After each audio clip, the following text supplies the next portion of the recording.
Supreme কোর্টের high court বিভাগের বিচারপতি হিসেবে নিয়োগ পেয়েছেন জাতীয় নাগরিক পার্টি এনসিপি নেতা সার্জিস আলমের শ্বশুর অ্যাডভোকেট মোহাম্মদ লুৎফর রহমান। সোমবার অ্যাডভোকেট মোহাম্মদ লুৎফর রহমান সহ সুপ্রিম কোর্টের হাইকোর্ট বিভাগে 25 জনকে বিচারপতি হিসেবে নিয়োগ দেন রাষ্ট্রপতি।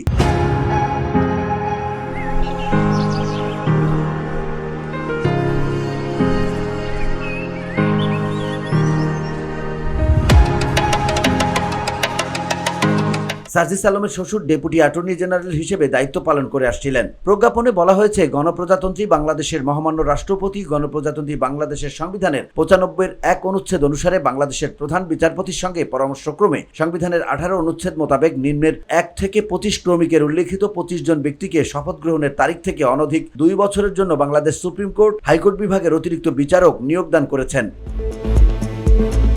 নিয়োগপ্রাপ্তদের মধ্যে আইন ও বিচার বিভাগের সচিব, অতিরিক্ত সচিব, যুগ্ম সচিব, সুপ্রিম কোর্টের registrar general, solicitor, judicial service কমিশনের সচিব, 7 জন ডেপুটি অ্যাটর্নি জেনারেল এবং সুপ্রিম কোর্টের 9 জন আইনজীবী রয়েছেন।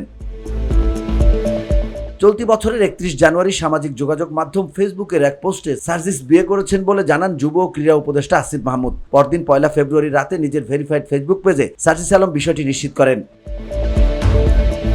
সার্জিস আলমের শ্বশুরের পরিবার সূত্র জানা যায়, শুক্রবার আসরের নামাজের পর গাজীপুরের রাজেন্দ্র রিসোর্টে পারিবারিকভাবে তাদের বিবাহ কার্য সম্পন্ন হয়। বাংলাদেশ সুপ্রিম কোর্টের deputy attorney general advocate Mohammad Lutfar রহমানের বড় মেয়ে রাইতার সঙ্গে বিয়ে সম্পন্ন হয়। রাইতা একজন কোরআনে হাফেজা, তবে 2 ভাই ও 1 বোনের মধ্যে সার্জিস আলমের স্ত্রী সবার বড়।